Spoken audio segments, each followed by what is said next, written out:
Mesdames et messieurs, chers amis téléspectateurs de Eden TV, auditeurs de Diaspora FM, bonjour et bienvenue à ce numéro de votre émission L'Entretien du Dimanche. C'est un personnage atypique de la politique béninoise que nous recevons aujourd'hui, extrémiste par les bords selon le sujet abordé avec lui. Il est ingénieur des travaux publics, directeur général des infrastructures de transport et administrateur délégué de la Société des infrastructures routières et aménagement du territoire, SIRAT. Il est acteur politique, président de Moël Bénin. Ce sont dans ces locaux que nous sommes aujourd'hui pour lui poser quelques questions. En 52 minutes, nous aborderons avec Jacques Kayadji, puisque c'est de lui qu'il s'agit, l'actualité politique. Et nous parlerons également de la politique des grands travaux du président Patrice Talon. Nous n'allons pas aller dans tous les sens, mais nous irons à l'essentiel pour que vous compreniez la position de l'homme sur un certain nombre de questions. Jacques Kayadji, pour être plus précis, c'est Omolade Sourodonou, Sourou Jacques Kayadji. C'est ce que vous aimez, non, qu'on dise tout, n'est-ce pas? Bien entendu, naturellement. Oui. Bonjour à vous, monsieur Kayadji. Bonjour donc là, bonjour aux auditeurs, bonjour aux téléspectateurs, téléspectatrices de Eden TV. Avant d'arriver sur ce plateau, nous avons appris qu'à Moël Bénin, vous êtes le président tout-puissant, c'est-à-dire que c'est vous qui prenez toutes les décisions. D'ailleurs, récemment, vous avez nommé également des gens. En fait, vous gérez votre parti exactement comme si c'était un royaume, selon ce que nous avons appris. Je suis convaincu que ces informations, vous ne les avez pas eues de Moël Bénin. Ben, pas forcément de Moël, mais... Vous les avez eues en dehors de Moël Bénin, parce que Jacques Kayadji, c'est normal qu'il soit le président en tant que président de Moël Bénin, c'est normal que ce soit lui qui prenne les décisions. Donc il n'y a pas de réunion on ne prend pas des décisions seuls. Je crois qu'au sein du parti, aller à l'intérieur du parti, interroger les militantes et les militants du parti pour voir comment la gestion est le plus participatif possible, la plus participative possible au niveau du parti. Pourtant, il y a eu des saignées dans le parti. Vous avez votre secrétaire général est parti, l'un des vice-présidents, il y a eu plusieurs départs. Donc, si la gestion de votre parti était autant participative, pourquoi cette saignée? Pourquoi vous vous êtes arrêté seulement à ces deux personnes? Je vais pas. Il fallait continuer pour qu'on aille jusqu'à 10, jusqu'à 15, jusqu'à 20. Donc, vous voulez dire qu'il y a eu autant de départs? Il y en a eu jusqu'à 100? Je pense que ce n'est pas vrai ce que vous dites. D'abord, ceux dont vous parlez là ont été sanctionnés, ont été suspendus parce qu'ils ont commis des fautes graves. Donc, saigner, je pense que le parti Moël Bénin se porte très bien. Ils ont été suspendus par qui? Par vous ou par le bureau politique national du parti et en leur présence. La séance extraordinaire qui a été convoquée pour connaître de leur cas, de leur faute, n'a pas été une séance sous le dos. Ils étaient tous les deux présents. Donc on les a écoutés et le bureau politique, dans sa majorité, dans son ultra-majorité, a décidé de les suspendre. Parce que lorsque vous êtes dans une organisation politique, ce n'est pas impossible qu'il y ait des problèmes. Ce n'est pas impossible qu'il y ait des malentendus. Mais ces malentendus ne doivent pas être portés sur la place publique. Lorsque vous écrivez un article contre votre propre parti sur la place publique, ça veut dire que vous n'êtes plus dans le parti. Donc voilà pourquoi ils ont été suspendus. Donc dire qu'il y a des départs, je pense que nous, on ne s'intéresse pas aujourd'hui à ceux qui partent, on s'intéresse à ceux qui viennent. Et tous les jours, les gens, de nouveaux militants viennent à Moël Bénin. Et je vous donne rendez-vous, par exemple, le dimanche prochain à Aklankpa pour voir ceux qui arrivent. D'accord. D'accord. Je vous donne rendez-vous bientôt à Alada, dans la 5e circonscription en général, pour voir ceux qui arrivent. Je vous donne rendez-vous dans tout le pays pour voir ceux qui adhèrent à Moël Bénin. Donc, quand on vous écoute, M. Kayadji, c'est que Moël Bénin se porte très bien. Très, très bien, comme un poisson dans l'eau. Comme un poisson dans l'eau. Oui, très bien, très bien, très bien. D'accord. Alors, quand vous dites que Moël Bénin se porte très bien, ça veut dire que vos activités se mènent normalement au sein de votre parti. Quelles sont les plus grandes actions que vous avez déjà menées à la tête de Moël Bénin. Mais vous êtes journaliste. Oui, bien sûr. Ce n'est pas à moi de vous dire ça. Mais c'est à vous de nous dire. C'est à vous de suivre l'actualité politique nationale. Oui, mais l'actualité, ce n'est pas que vous. L'actualité, c'est plusieurs choses. Mais aujourd'hui, si vous êtes journaliste et vous faites bien votre boulot, vous ne pouvez pas ne pas constater sur le terrain que Moël Bénin est le parti dans lequel, qui participe le plus, qui anime le plus la vie politique nationale. Aucun élément ne nous permet de le dire. Et ce n'est pas à nous de constater. Si vous le faites, c'est à vous de dire, voilà ce que nous faisons. D'abord, les rendez-vous statutaires. Oui. Il n'y en a pas un seul qui n'a pas été tenu. Les réunions statutaires des organes du parti, il n'y en a pas. Et tout le reste dans le pays. Vous voyez, non? Vous voyez, et vous voyez aussi notre participation active au soutien des actions du gouvernement.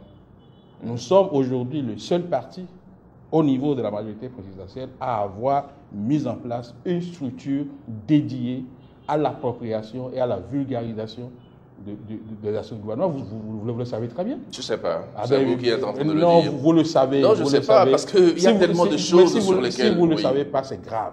En quoi c'est grave? Est-ce qu'on a besoin de tout savoir? Parce que hebdomadairement, depuis la mise en place de cette direction technique du parti, les comptes rendus du Conseil des ministres sont traduits en anglais et diffusés, traduits en fond et diffusés. Est-ce que c'est le rôle d'un parti, ça?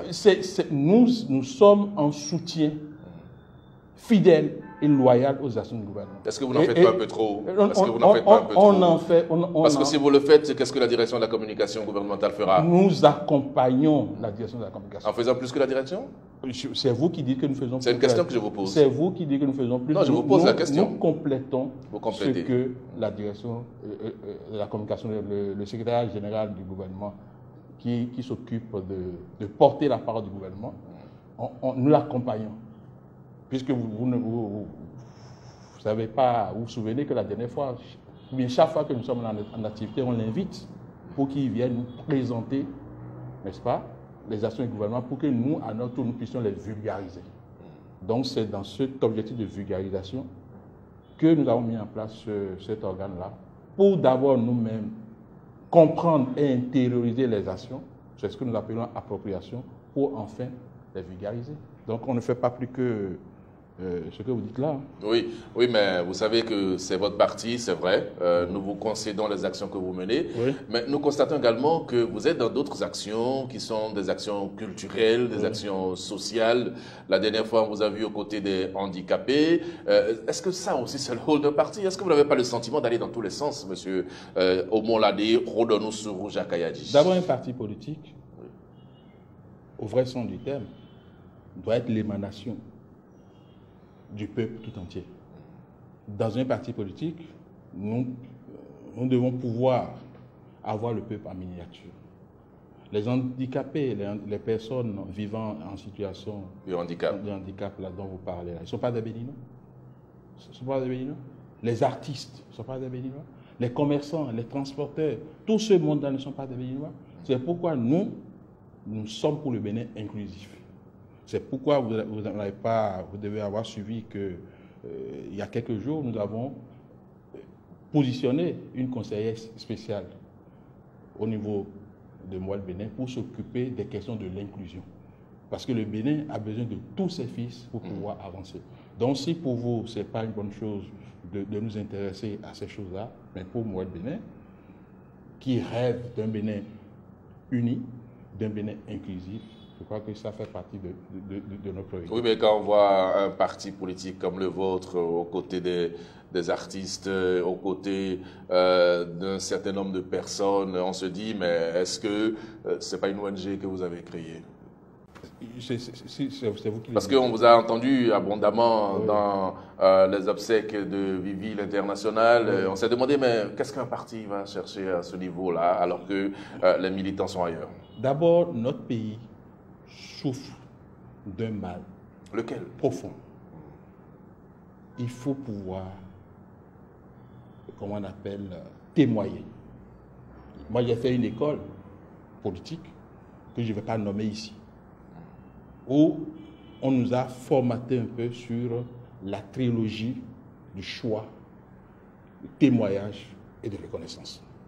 lorsque vous êtes dans un pays et vous êtes scellé, vous donnez pour votre pays et que vous n'avez pas en retour un certain témoignage, eh bien, ça n'encourage pas d'autres à vous emboîter pas.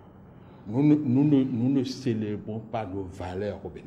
Nous ne célébrons pas vos valeurs au Bénin. Vous, donc là, dans le métier que vous faites, ce n'est pas parce que vous êtes devant moi, vous avez une certaine qualité.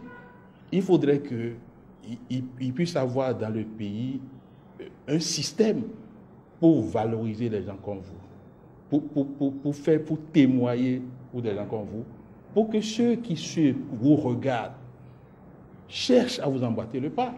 Parce qu'ils se disent que si je fais comme lui, ou bien que je fais mieux que lui, j'ai la chance à mon tour d'avoir ces lauriers-là. Nous ne savons pas ça, faire ça au Bénin. Au Bénin, faites 100 choses. 100 choses, hein, sur 100 choses. Arrivez à faire 99, très bien. Les Béninois n'en parleront pas. Le jour où vous faites le moindre faux pas, c'est sur ce faux pas-là que tout le monde parle. D'accord. Et là, donc, un pays ne se développe pas comme ça. Un pays se développe quand on valorise les gens qui essayent de faire bien. Et c'est ce que Moël est en train de faire. C'est ce que Moël a tenté de faire en essayant de rendre hommage de son vivant à l'artiste Bemawene Dossou-Pierre. Et nous étions déjà en préparation pour rendre hommage à Vivine International. Nous l'avons préparé avec elle, ensemble avec, comment on appelle, Sabouan Danielou et Nel Oliver. On se préparait déjà pour leur rendre hommage de leur vivant. Parce que voilà des artistes qui ont donné des leurs pour le pays. Il ne faudrait pas qu'on attende qu'ils décèdent avant de pouvoir leur rendre hommage. Si vous me reprochez ça, si vous reprochez ça à Moël Bénin, ça veut dire que vous ne voulez pas que le Bénin se lève. Merci pour les lauriers, Jacques Ayadi, mais cela ne m'empêchera pas de vous poser les questions qu'il faut. Ce n'était pas fait pour. Hein. Donc, vous êtes fonctionnaire de l'État, vous êtes ingénieur des travaux publics. Je rappelle également que vous êtes directeur général des infrastructures de transport administratif, ou administrateur délégué de cette société des transports, des infrastructures routières et aménagement du territoire. Alors, en tant que fonctionnaire de l'État béninois, mais où trouvez-vous les moyens pour financer un parti politique comme Moël Bénin? Où trouvez-vous les moyens pour mener les actions politiques que vous menez? Parce que vous pensez, vous êtes toujours dans l'ancienne vie, vous pensez que... Non, moi, je vous pose des questions. Répondez à ma question, M. Ayadi. Vous pensez que le parti, c'est la propriété d'un individu, c'est ceci, c'est cela? Oui. Non. Mais c'est beaucoup de moyens que vous mettez en œuvre. Aujourd'hui, nous sommes en train de préparer la célébration le 26 mars prochain de l'édition 2022 de la Journée internationale de la femme. Si vous étiez sur nos forums, vous allez voir... Qu'est-ce que j'ai à faire sur vos forums? Vous allez voir comment, pour chaque activité, nous lançons des souscriptions et puis nous arrivons à faire... Donc, ce sont les souscriptions qui vous amènent à financer les activités de vos partis? Chacun donne selon ses moyens. Chacun donne. Et vous donnez le plus gros lot, c'est ça? Dans le parti, des gens donnent. Il y en a qui donnent même plus que moi. Vous n'avez pas idée. Ah bon? Vous n'avez pas idée. Et donc, votre financement, le financement de votre parti, le financement de vos activités, tout est orthodoxe au niveau de Moël Bénin? Envoyez l'inspection générale des finances pour venir voir si tout se passe très bien ici. Mais comment vous arrivez à cumuler vos activités professionnelles aux activités politiques? C'est Dieu c'est Dieu qui donne. Qu'est-ce que Dieu a à voir dans ça? C'est Dieu qui donne. C'est Dieu qui donne les capacités à chacun de pouvoir faire 1001 choses à la fois. Et dans votre activité de directeur général des infrastructures, vous n'avez pas des appartenances politiques, des préférences politiques, pour être plus précis? Ça veut dire quoi? Ça veut dire que, est-ce que vous ne privilégiez pas dans vos activités, dans les infrastructures que vous supervisez, que vous financez, que vous défendez, est-ce que vous ne priorisez pas votre localité, par exemple, par rapport à d'autres localités, monsieur Ayadi? Vous êtes dans le pays, non? Vous connaissez chez moi? Non, à Ouaya ou c'est à Ouaya? Bon, combien d'infrastructures on a déjà fait là-bas? Dites-nous. Donc, franchement, un pays ne se développe pas comme ça. Un pays se développe par son global. Et c'est une politique. Et une politique, ce n'est pas un directeur général des infrastructures qui définit la politique. Non, ce n'est pas lui, c'est un gouvernement.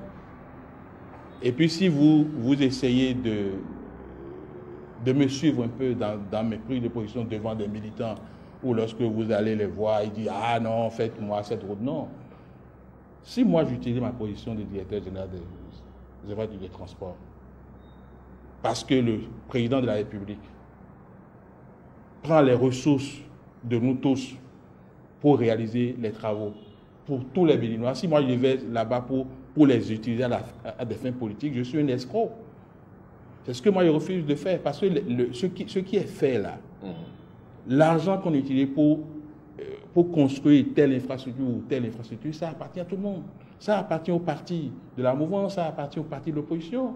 Donc moi, je ne peux pas, en tant que directeur général, aller dire à mes militants, eh bien, suivez-moi parce que je suis capable de... Non, c'est de l'escroquerie. Il faut éviter, n'est-ce pas, de faire la politique de cette manière-là. Il faut amener, comment on appelle, l'honnêteté dans la politique. Vous y croyez? Vous pensez qu'il y a d'honnêteté en politique?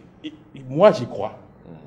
Et le travail de Moël Bénin, c'est de faire en sorte que de plus en plus de Béninois y croient. Et c'est pourquoi nous faisons notre petit bonhomme de chemin. D'accord. Nous parlerons peut-être en fin d'émission ou à quelques minutes de la fin de l'émission de la politique des grands travaux pour que vous ayez la possibilité de défendre un certain nombre de choses. Mais là, j'ai envie de parler de D'abord, si vous avez pris mon avis, je n'aurais pas accepté cela. Pourquoi? Parce que je ne vais pas utiliser mon manteau, n'est-ce pas, de président de parti pour parler de la politique des grands travaux.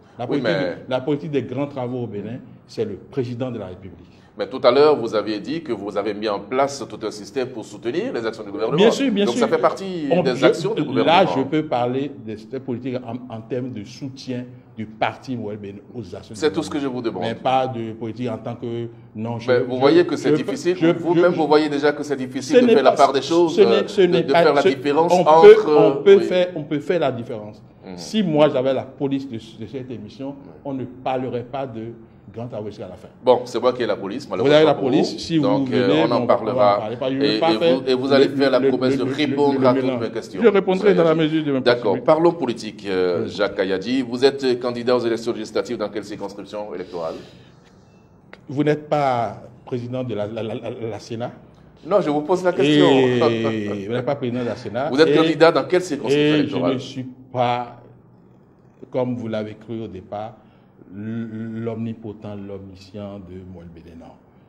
C'est le bureau politique national qui va décider de qui sera candidat. Donc vous ne serez pas candidat, c'est ça? Je n'ai pas dit ça.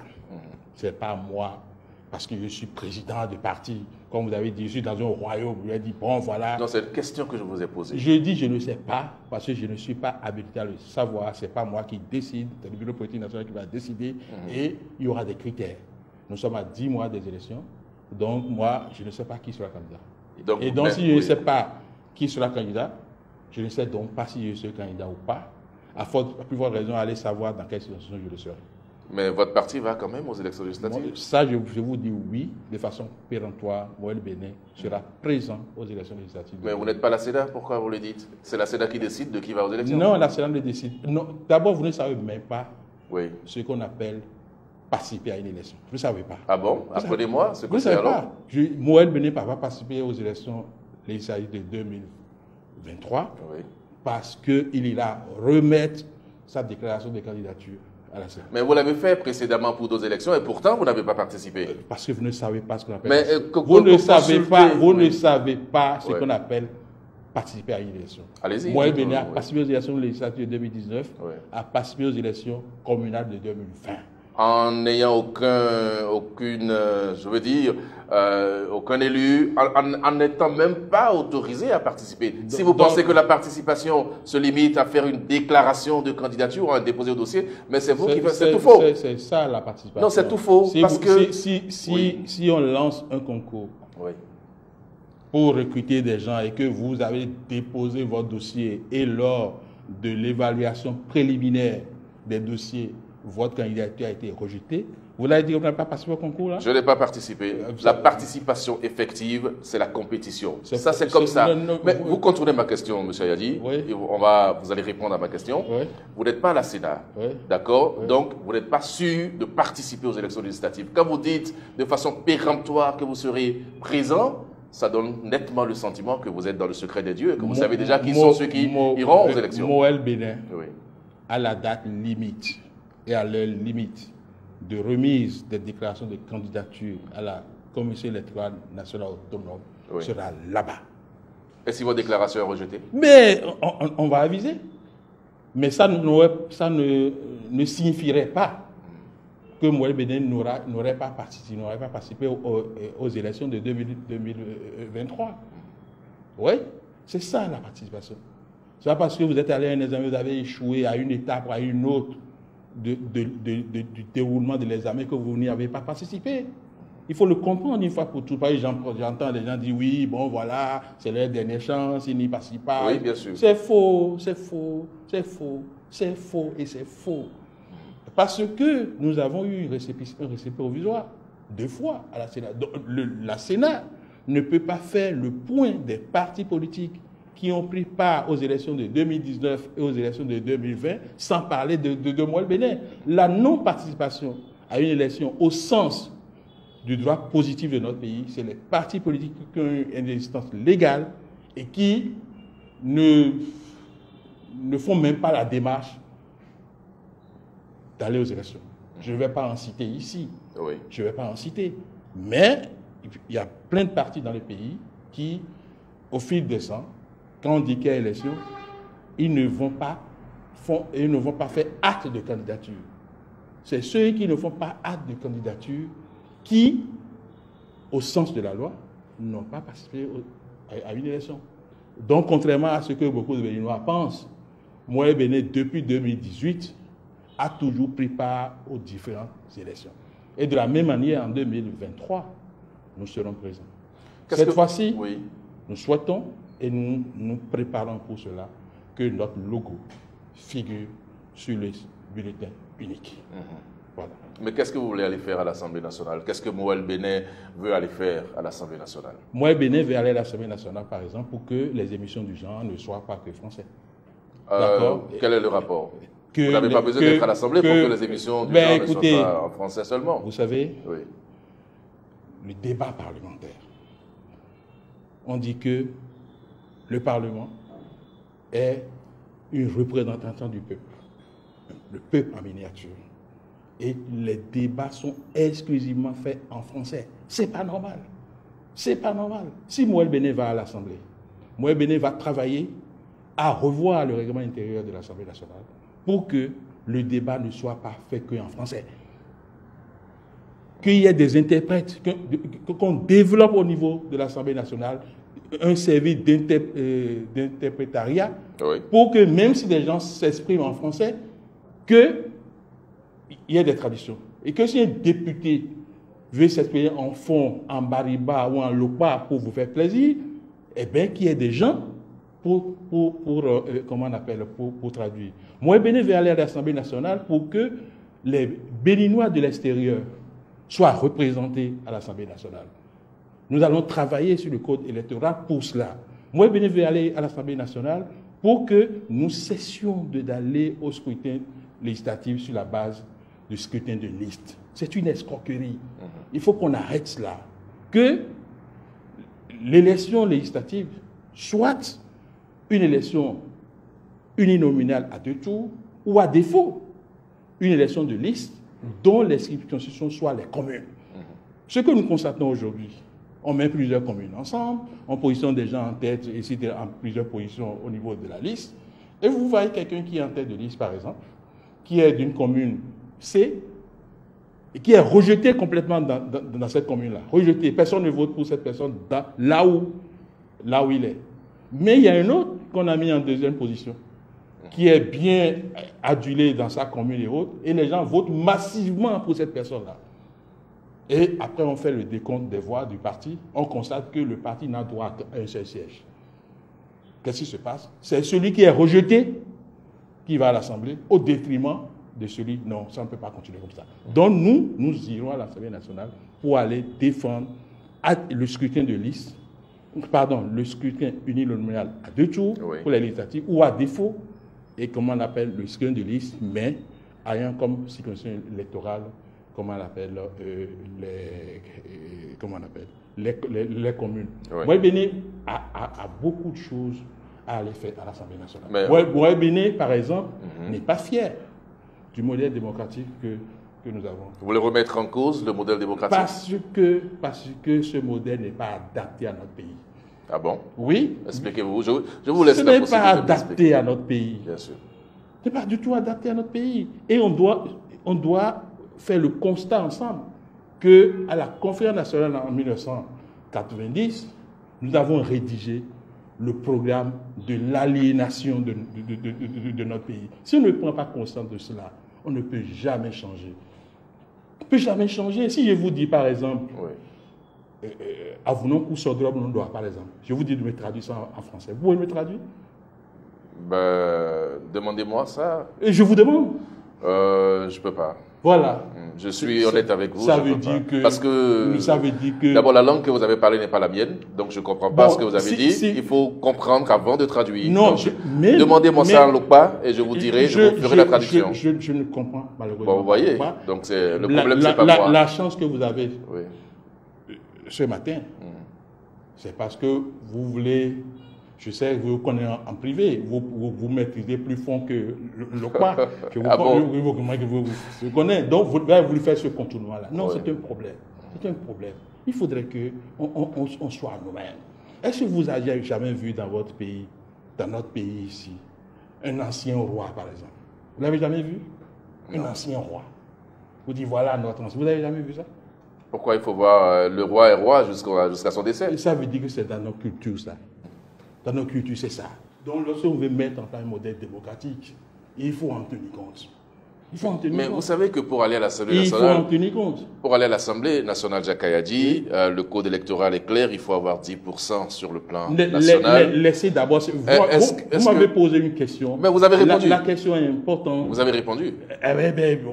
Parce que là, vous êtes en train de développer toute une offre politique. Et puis, ça me permet de répondre à mon ami Agapit, parce que sur l'émission la dernière fois, il était en contradictoire avec l'un des militants de Moël Bédé. Vous voulez profiter de notre plateau pour répondre à... Oui, parce que je n'étais pas là pour lui dire ce que je veux. Bon, je vous le permets en 1 minute. Il dit que pour aller à l'Assemblée nationale, il faut avoir un niveau donné. Que les débats sont faits en français. Donc non, on ne peut pas dire, Agapit, on ne peut pas dire des choses comme ça. Non, on ne peut pas dire. Nous sommes au Bénin. On ne peut pas dire que pour aller, comment on appelle, au Parlement du Bénin, il faut être aliéné. L'aliénation pour moi, c'est de ne pas accepter, de ne pas pouvoir parler, ne pas pouvoir faire des débats dans nos langues. Donc nous, sur notre liste, nous allons mettre des gens qui ne comprennent pas français. Parce que là-bas, nous allons travailler derrière pour que le règlement intérieur soit modifié. Mais vous savez... Lorsque vous allez en Chine, vous n'allez pas imposer le fonds en Chine. Pourquoi c'est au Bénin que nous faisons ça? Monsieur Yadi, lorsque vous décidez d'aller en Chine, vous êtes obligé de vous habituer pendant la durée de votre séjour à la cuisine chinoise. Est-ce que c'est la même chose ici? Est-ce que je peux poser ma question maintenant? Posez ça. Parce que là, vous n'êtes pas encore à l'Assemblée. Vous dépensez suffisamment d'énergie pour parler d'une offre politique. Ça montre déjà, ça donne l'avant-goût de ce que sera le débat parlementaire si le peuple béninois nous faisait confiance. Parce que nous faisons élever le débat parlementaire. Est-ce que vous allez modifier le code électoral? Vous allez proposer de modifier le code électoral si vous allez à l'Assemblée? Bien sûr, bien sûr. Je viens de vous le dire. Mais pas sur le terrain. Je ne sais pas. Sur le terrain. Est-ce que c'est normal que pour les législatives, les élections législatives, qui sont des élections par circonscription, par exemple, qu'on demande d'avoir 10% sur le plan national? Parce que je ne suis pas sûr que vous ayez 10% sur le plan national. Soyez là. Non, soyez là. Nous sommes dans un entretien, Jacques Ayadi. Oui, soyez là. D'accord? Et je vous repose ma question. Est-ce que vous trouvez normal que pour une élection par circonscription, donc les élections législatives et même les élections communales, qu'on demande d'avoir 10% sur le plan national avant d'enlever un poste? On là, c'est qui? Mais c'est mettez qui vous voulez, mais c'est la loi électorale qui le dit. La loi dans un pays, d'accord, c'est une convention. C'est une entente. Avec une assemblée monocolore? Qu'est-ce que vous avez dit? Enlever ce mot-là. Mais il n'y a que UPBR à l'Assemblée. Enlever ce mot. Il n'y a que la mouvance présidentielle à l'Assemblée. Enlever ce mot de votre vocabulaire. Donc c'est pas monocolore. Parce que les élections peuvent être les plus larges possibles, les plus ouvertes possibles. il n'est pas exclu que dans notre droit positif aujourd'hui au Bénin, que les 83 députés soient issus d'un seul et même parti politique. Ce n'est pas interdit. C'est interdit. Pourquoi? Parce que vous avez dit tout à l'heure que l'Assemblée nationale, c'est la représentation nationale. Oui. Et on ne peut pas avoir Oui. dans une Assemblée 83 députés appartenant tous à la même famille politique. C'est ça que nous appelons, c'est ça que les Béninois appellent une Assemblée monocolore. La différence entre vous et moi, vous êtes un littéraire, mais moi je suis un mathématicien. Ouais, la différence. La loi, Oui. quand on dépose le bulletin unique dans les bureaux de vote et on demande aux populations d'aller voter, vous pensez que la probabilité pour que tout le monde vote pour un seul parti politique est nulle? Vous pensez ça? Vous pensez qu'il n'y a pas de possibilité que dans une circonscription électorale, tous les électeurs aillent dans le sens du choix d'un même parti politique? Vous ne pensez pas que c'est possible que ça se fasse sur toute l'étendue du territoire national? Donc, ce n'est pas impossible aujourd'hui. On peut mettre démocrates, UP, BR, MOEL et tout ce que vous voulez. Et le peuple, dans son ultra-majorité, va décider de voter pour un seul et même parti. Donc, ce que vous appelez Assemblée monocolore, là, ce n'est pas bon, c'est de l'incohérence. Ne dites plus jamais des choses comme ça. Ne dites plus jamais des choses comme ça. Je vous écoute. Je ne prends pas le risque de vous couper, mais je vous laisse aller. Donc, c'est possible que, eh bien, on aille aux élections, que les gens votent pour. Et vous dites que, est-ce que c'est normal que Hillary Clinton, aux États-Unis, ait, comment on appelle, la majorité dans le vote populaire, et que par le système des grands électeurs et les choses aux élections présidentielles, et au détriment de, comment on appelle, ou bien en faveur de Trump? C'est ça la loi aux États-Unis. Donc si au Bénin, nous entendons pour dire que pour lever un siège au Parlement, il faut avoir 10%, c'est notre loi jusqu'au jour où on le change. Mais comment Moël Bénin fait pour avoir 10% dans l'environnement qui est le nôtre? On a dit que d'abord, les partis politiques doivent avoir une envergure nationale. C'est le cas de Moël Bénin?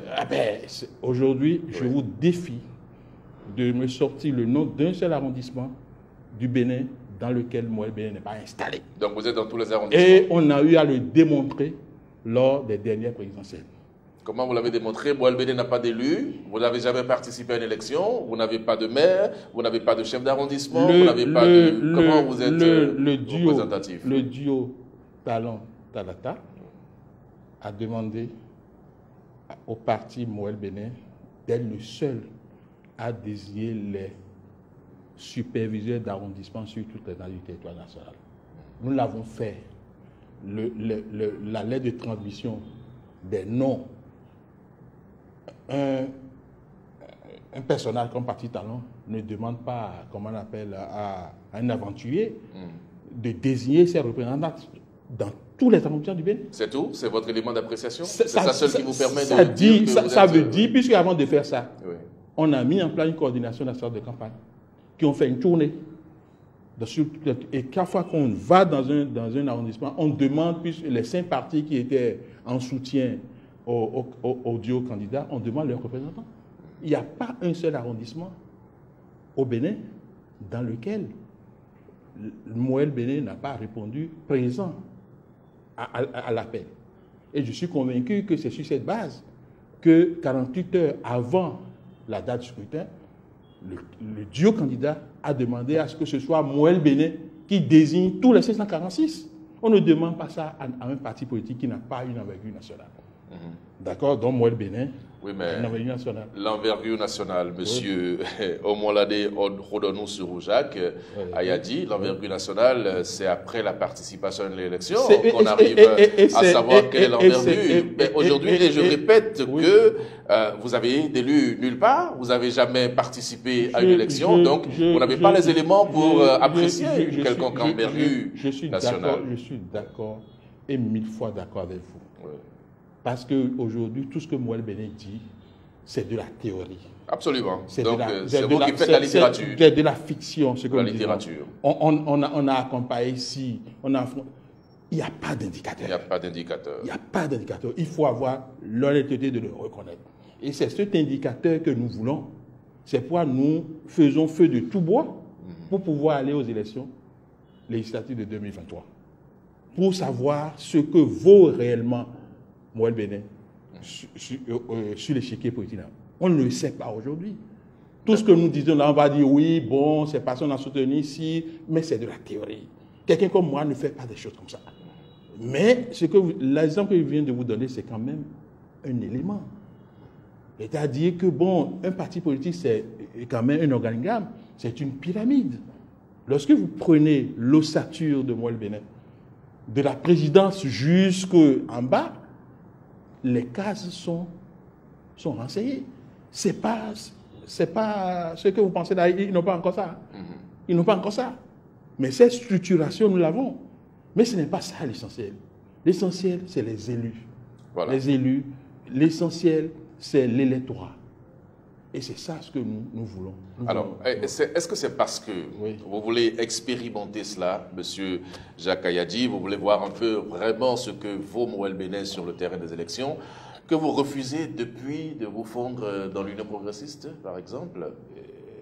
Parce que j'ai suivi un aîné, qui est un ami à vous d'ailleurs, le ministre Servetor, pour ne pas le nommer, demander à Moël Bénin, clairement, de venir se fondre dans l'UP. Il y a eu plusieurs fois également des demandes. Vous avez toujours résisté.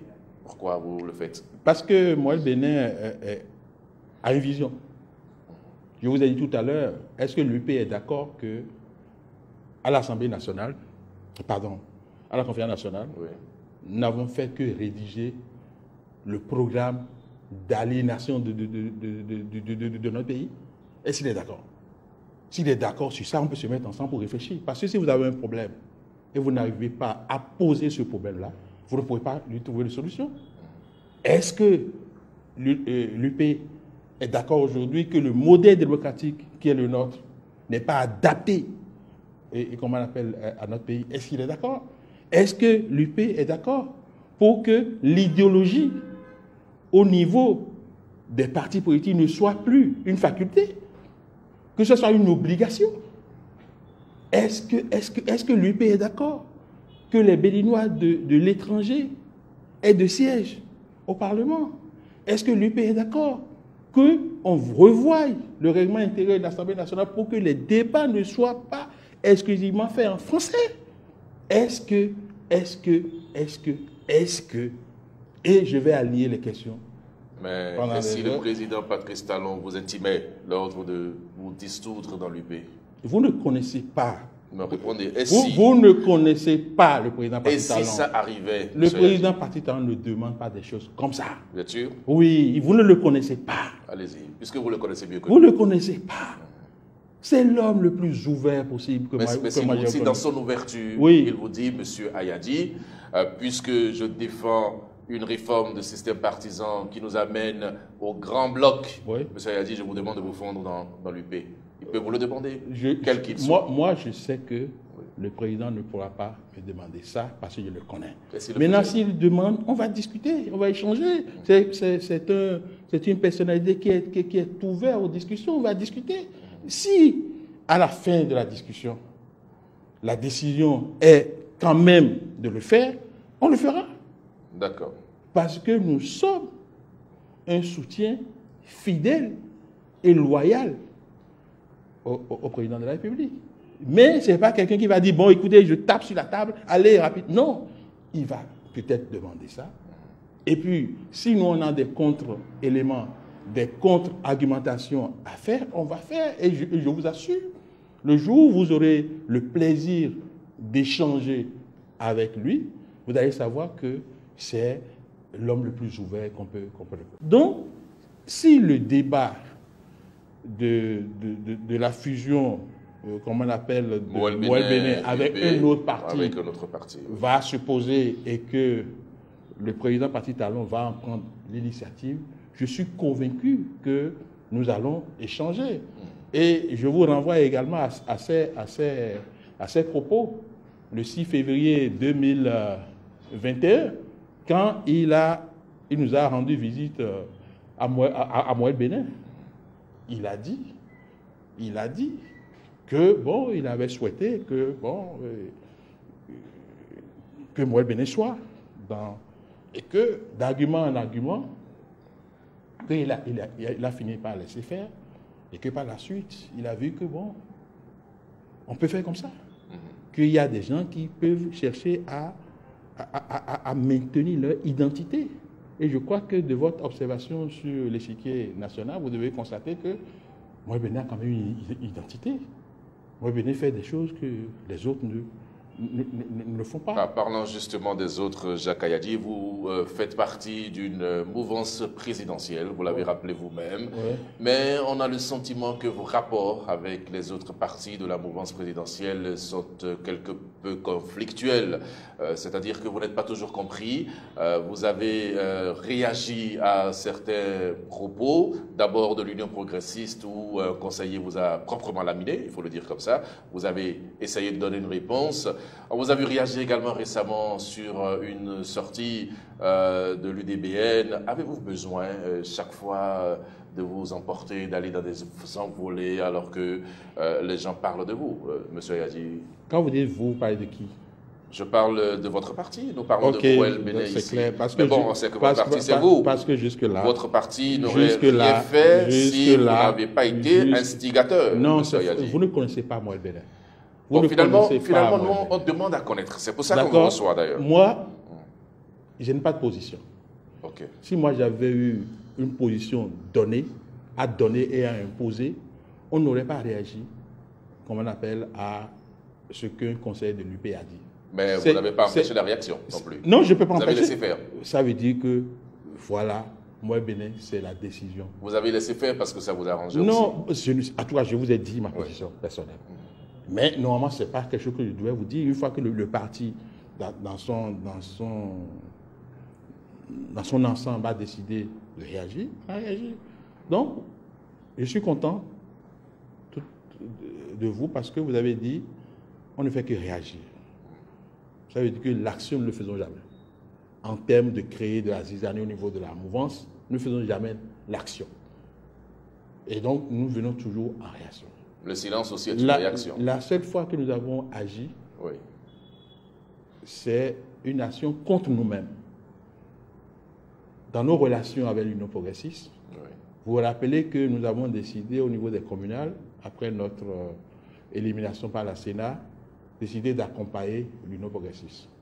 Mais un des nôtres, qui n'est pas n'importe qui au niveau du parti, directeur du protocole du parti, a fait un recours contre la candidature de Luc Atropo au niveau de la Cour suprême. Qu'est-ce que nous avons fait en tant que partenaire de l'Union progressiste?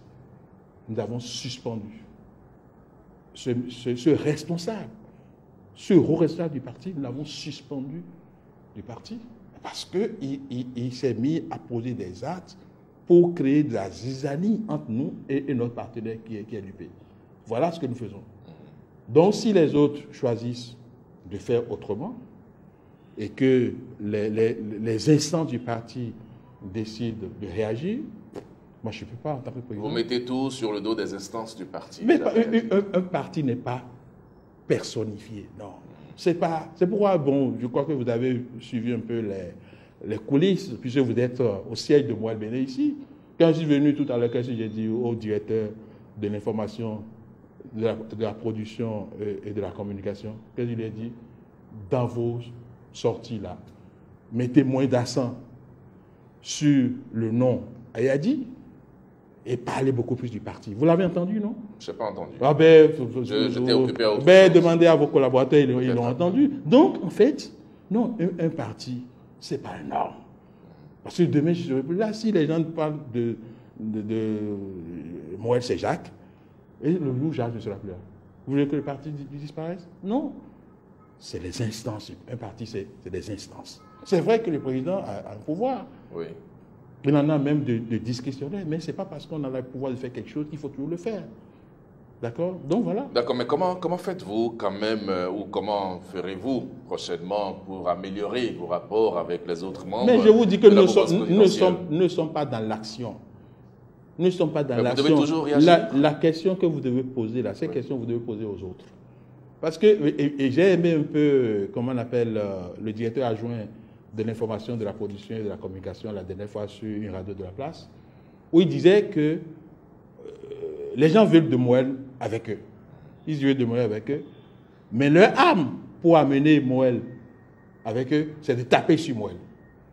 Et il a dit que lui a surpris que ce n'est pas avec de la vinaigre qu'on attire les mouches.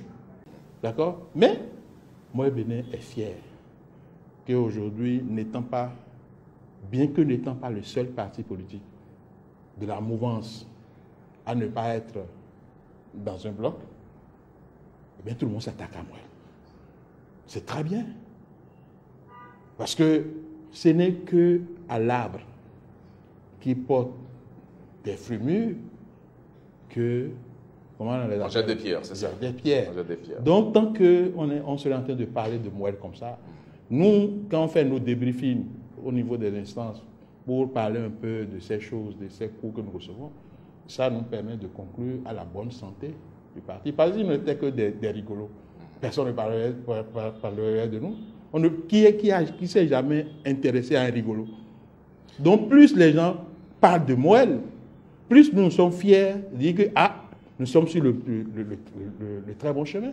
D'accord. Très bon chemin. Mais vous n'allez jamais nous voir attaquer, même pas l'opposition. Ce n'est pas notre travail.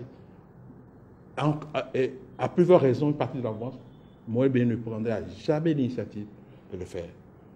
C'est pourquoi nous avons dit dans le communiqué, puisque bon, après avoir dit non, si les gens veulent le faire, je dois quand même jeter un coup d'œil sur ce qui veut être validé aussi. Publié et donner mon point de vue. On a dit quelque part que nous réaffirmons notre engagement à animer la vie politique aux côtés de ces partis politiques-là. D'accord. Voyez-vous? Nous n'avons plus beaucoup de temps et comme j'ai promis aux téléspectateurs et aux auditeurs, je ne peux pas vous laisser partir sans parler de certains grands travaux. Est-ce que vous avez fini par comprendre pourquoi Moël Bénin veut candidater pour les législatives de 2000? Il ne s'agit pas de moi, il s'agit des téléspectateurs oui, et mais des auditeurs. S'ils ont compris, c'est tant mieux pour vous. Je sais que vous êtes... Moi, je ne suis pas dans ce rôle. Je sais que vous êtes Moël qui ne se déclare pas. Ah bon? Comment oui, ça? Un journaliste appartient à un parti politique? Ben, écoutez, je sais que le jour du vote, si vous avez des listes devant vous, votre tampon ne pourra qu'aller sur le logo de Moël Bénin. Je suis convaincu de cela, donc... Mais merci beaucoup. Ça reste votre conviction, Monsieur Ayadi. Nous avons encore quelques minutes, mais vous êtes d'accord avec moi, même si au départ vous avez marqué votre réticence. Il n'est pas possible pour nous de vous laisser partir sans parler de la politique, des grands travaux du président Patrice Talon. En cinq mots, qu'est-ce qu'on peut retenir de la politique des grands travaux du président? Moi, je ne sais pas si je peux réussir les six en cinq mots. Les prédécesseurs du président Patrice Talon n'ont pas voulu être une sentinelle du peuple. Ils n'ont pas voulu recevoir des coups pour le peuple. Et c'est l'ensemble des coups refusés par ses prédécesseurs que Patrice Talon est en train d'accepter aujourd'hui de recevoir. Et c'est pourquoi vous avez tout ce que vous voyez dans le pays, comment le pays est en train de se métamorphoser. Et l'indicateur que moi j'ai, c'est que lorsque les gens restent en France, ils restent aux États-Unis, ils disent ce qu'ils veulent de ce qui se passe au pays. Dès qu'ils mettent pied, déjà l'aéroport change d'avis. Déjà l'aéroport change d'avis. Donc on ne peut pas, c'est-à-dire, je ne veux pas parler comme certaines personnes, mais c'est une chance que nous avons d'avoir ce président courageux qui a pu démontrer qu'en 5 ans, on peut faire beaucoup de choses. Oui, mais il y a beaucoup de travaux confortatifs sur le terrain. Il y a des travaux qui ne sont pas achevés, il y a des travaux qui sont repris à foison. C'est faux. Qu'est-ce qui est faux? La route qui passe devant Erivan, par exemple, a été tracée. Moi, je vais vous répondre. Allez-y. Je suis sûr que si vous prenez votre voiture, maintenant, malgré que vous soyez à Cotonou, il y a des décès. Vous perdez, non? Non, pas du tout. En tout cas, moi, je vais dans certains quartiers, je me perds. Je me perds.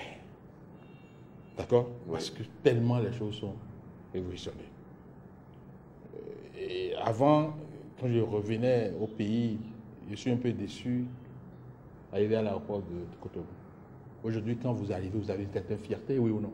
Mais, monsieur Yadji, oui ou non? et je le disais avec d'autres personnes, d'autres invités, on ne mesure pas l'état de santé d'un pays rien qu'à partir des infrastructures, rien qu'à partir de l'arrivée à l'aéroport de Cotonou, de tout le reste. Vous entendez au moins que les Béninois souffrent, vous entendez au moins que les gens ont des problèmes sociaux, les infrastructures, l'aéroport et tout ça ne suffisent pas, ces infrastructures ne suffisent pas pour évaluer l'état de santé d'un pays. Est-ce que vous avez souvenance, vous, journaliste que vous êtes là, une période au Bénin, depuis où la parole est libérée, depuis 91, depuis 90, vous avez souvenance d'une période où les gens ne dénoncent pas la vie chère? Maintenant, c'est très accru. C'est toujours comme ça qu'on dit. Maintenant, c'est très accru. C'est toujours comme ça qu'on dit. Vous reconnaissez que maintenant, c'est très accru. Je ne dis pas non. Mais voilà. Mais je dis que c'est quelque chose que nous avons toujours dit. Donc, toujours. il faut continuer. Je n'ai pas dit ça.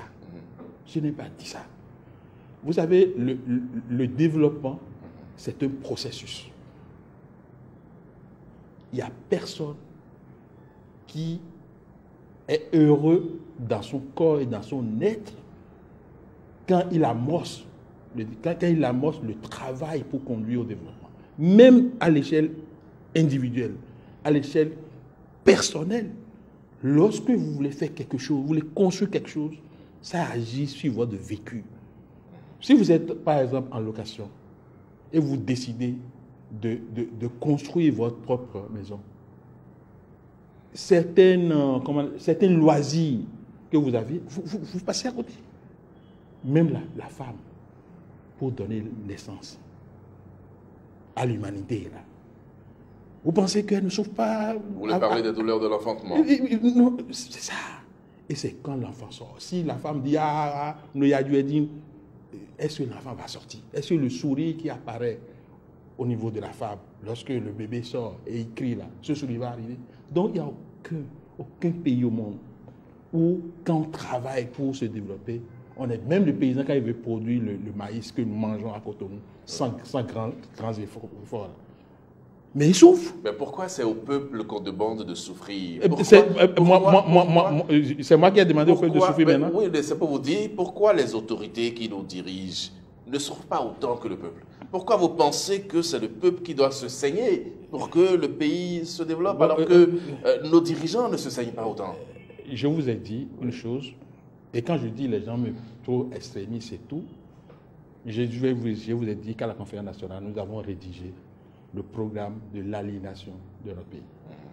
Et quand j'ai dit ça, bon, tout le monde crie, tout ça. Oui, vous avez crié parce que vous n'avez pas encore pris conscience. À la conférence nationale, nous avons créé un système qui crée un fossé entre le peuple et ses dirigeants. C'est ce que nous avons créé à la conférence nationale. Et il faut travailler à ce que ça change. Donc, le peuple doit patienter. J'ai dit, il faut travailler à ce que ça change. Et lorsque Moïse Bénin dit que quand il ira à l'Assemblée, il va élever le niveau du débat jusqu'à réfléchir sur le modèle démocratique adapté à notre pays. Vous nous ramenez en arrière, M. Yadji. Mais vous nous ramenez en arrière. Un débat, oui. C'est un tout. Oui, vous nous ramenez en arrière. Moi, je veux avancer. Mais c'est vous qui me posez des questions. Mais la question que je vous avais posée, c'était pourquoi est-ce que c'est le peuple qui doit se saigner? C'est tout. Mais vous n'avez pas besoin de revenir à la conversation. Mais c'est ce que je... Comme on va dire, et nous confier Jaïdé. Oui, mais c'est que nous avons un temps donné. Eh bien, moi, je préfère utiliser tout le temps pour faire le diagnostic.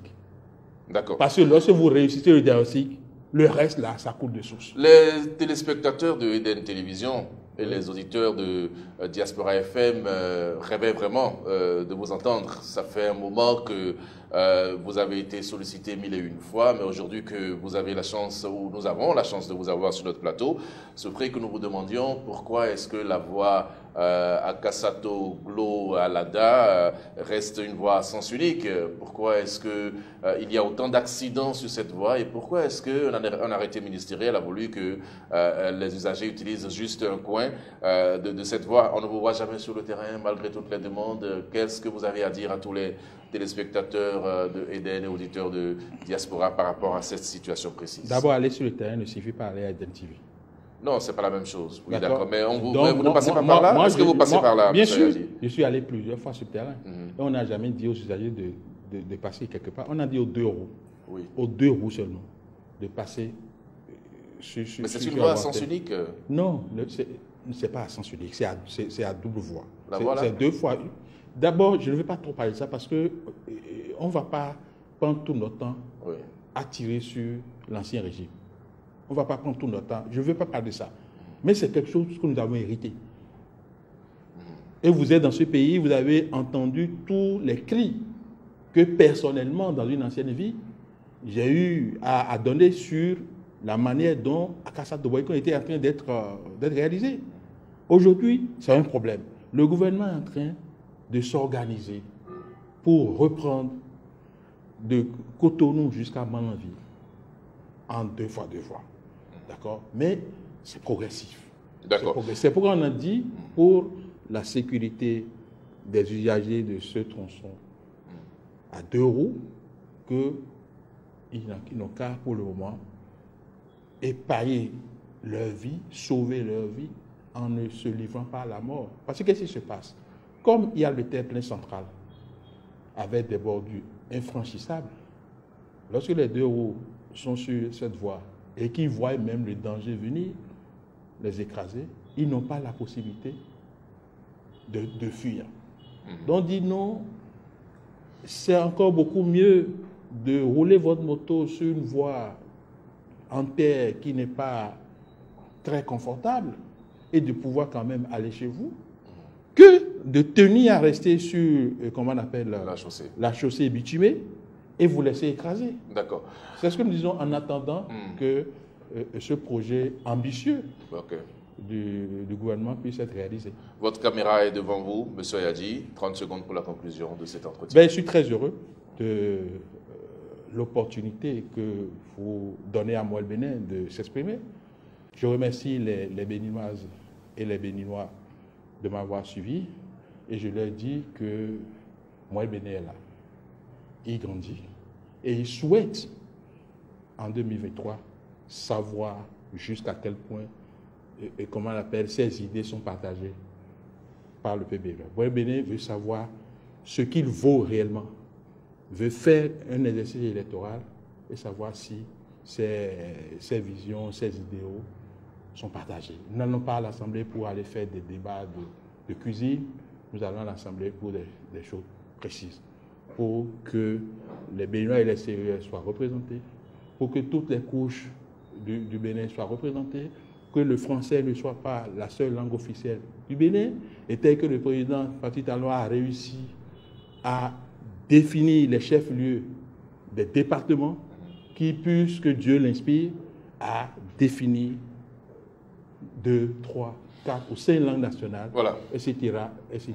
En attendant votre entrée ou non à l'Assemblée nationale, en attendant notre entrée, en attendant votre entrée ou non à l'Assemblée nationale, M. Jacques Ayadji, je vous remercie d'avoir accepté de partager ces 52 minutes avec nous, avec nos téléspectateurs et avec nos auditeurs. Vous pouvez, mesdames et messieurs, vous faire votre idée sur cet entretien que nous venons d'avoir avec le directeur général des infrastructures de transport, administrateur délégué de la Société des infrastructures routières et aménagement du territoire, SIRAT, Jacques Ayadji.